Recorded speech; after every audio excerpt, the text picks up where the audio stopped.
안녕하세요. 반갑습니다. 기능학 의사 닥터진입니다. 다들 건강한 하루를 보내고 계신가요? 오늘은 요오드 결핍을 알 수 있는 이상 징후들에 대해서 한번 얘기해 보도록 하겠습니다.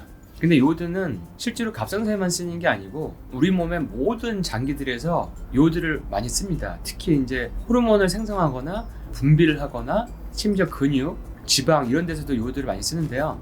좀 심한 요오드 결핍은 일단 목이 좀 붓습니다. 이렇게 목에 이물감도 느껴지고 목이 이렇게 좀 부어올라요. 중국 내륙이나 남미의 어떤 산맥이나 이런 데 가면은 목이 좀 불룩한 분이 많습니다. 근데 우리나라 여성들도 목이 불룩한 분들이 꽤 있습니다. 이게 이제 갑상선에 필요한 요오드가 부족해지고 요오드 대신에 브롬이라든지 불소라든지 다른 환경독소들이 차오르면 갑상선이 자꾸 불룩해지고 커집니다.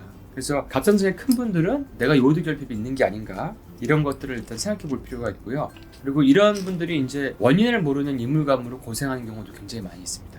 그 다음에 또 살이 잘 안 빠져요. 내가 아무리 다이어트를 해도 운동을 해도 살이 잘 안 빠져요. 이렇게 해서 오시는 분이 있는데 이런 체중 증가가 되는 것들이 이제 요오드 결핍의 증상 중에 하나입니다. 왜냐하면 요오드는 우리 몸에 있는 거의 모든 호르몬을 대사를 시키고 활성화시키고 우리가 먹은 이제 음식을 에너지로 전환시켜주는 역할을 하는데 이게 안 되다 보니까 병원에서는 갑상선 저하로는 안 나오는데 몸의 대사는 떨어져 있고 뭔가 피곤하고 약간 추위도 타고 이런 증상 때문에 살이 안 빠지는 분들이 계세요. 그래서 이런 분들이 요오드가 도움이 될 수 있다. 내가 살이 잘 안 빠지면 요오드 결핍을 의심해보자.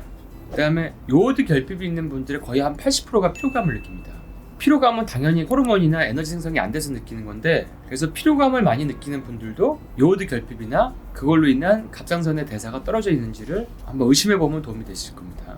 그 다음에 탈모랑 머리 빠지는 거 이런 게 바로 또 이제 요오드 결핍의 증상 중에 하나인데 요오드를 바르거나 먹으면 모발이 좀 두꺼워지고 머리가 좀 나는 이런 논문도 있습니다.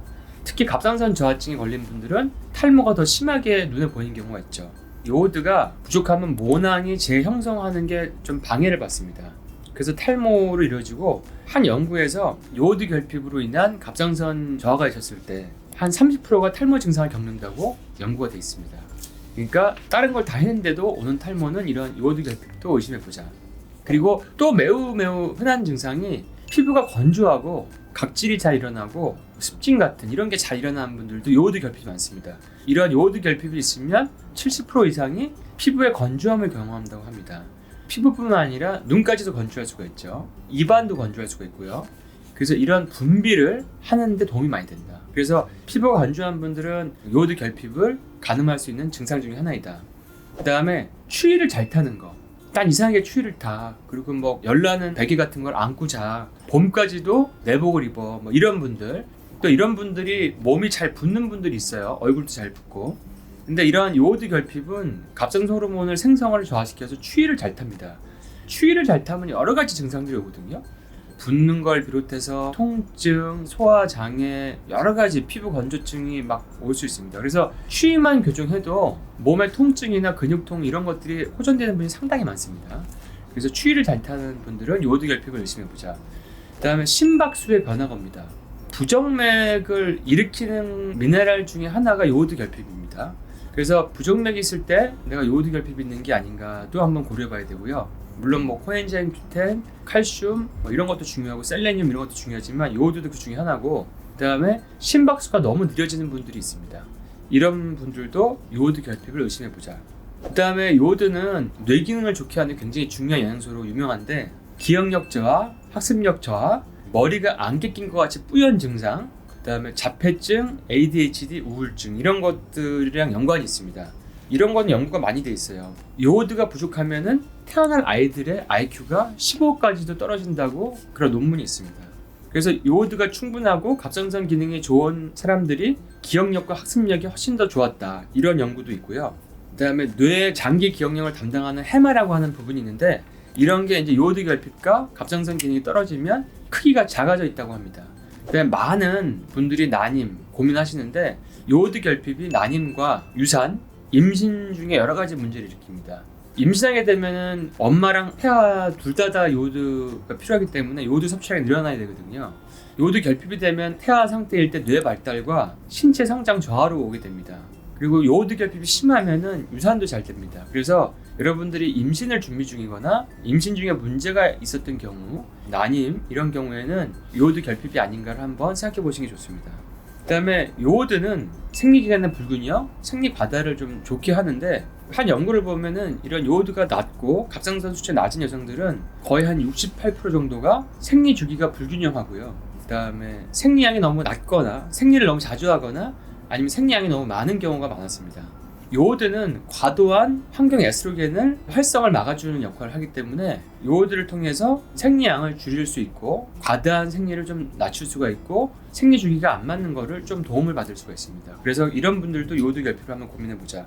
그 외에도 이제 옛날에는 요오드가 이제 항생제가 없을 때 감염에 많이 쓰였기 때문에 면역 저하 각종 감염, 뭐 폐렴, 독감, 매독, 결핵, 기관지염, 잦은 편도염, 인후두염, 잦은 질 감염 이런 것들이 요오드 결핍과 연관이 있고요. 그다음에 각종 호르몬 장기의 병들, 유방, 난소 자궁, 전립선의 병들과 이제 요오드 결핍과 연관이 있습니다. 그리고 당연히 만성 피로와 성기능 저하도 당연히 연관이 있겠죠. 왜냐면 호르몬을 활성화시키는 그런 물질이니까. 그다음에 요오드의 또 중요한 기능 중에 하나가 위산을 분비하는데 되게 필요한 영양소입니다. 그러니까 위산 분비하는데 뭐 비타민 B1도 있고 아연도 있고 염분도 있고 뭐 이런 것들이 있지만 요오드도 위산 분비에 중요한 영양소 중에 하나이기 때문에 만성 위산 저하증을 겪는 분들은 요오드를 한번 기억해 보시고요. 그다음에 논문 연구를 보면은 요오드가 결핍된 분들이 당뇨가 많고 인슐린 저항성이 높다고 나옵니다. 그러면 당연히 당뇨가 잘 걸릴 수 있겠죠. 그거는 당뇨를 일으키는 환경 독소를 빼주는 역할도 하고 몸의 대사를 갖다가 촉진시키고 인슐린을 좀 더 민감하게 만들고 활성화시키는 그런 작용이 있기 때문에 그렇습니다. 그래서 당뇨가 있는 분들도 요오드 결핍을 의심해 보면 도움이 될 것 같고요.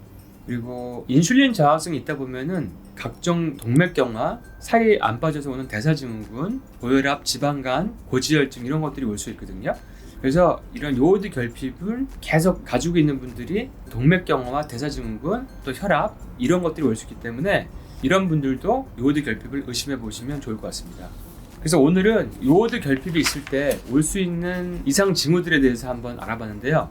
여러분들이 나에게 이런 증상들이 좀 공통적으로 많은 게 좀 발견된다 이런 생각이 드시면 요오드 결핍을 한번 의심해 보시고 그 해결책을 한번 접근해 보시면 도움이 될 것 같습니다. 그러면 다음 시간에 또 좋은 주제로 찾아뵙도록 하겠습니다.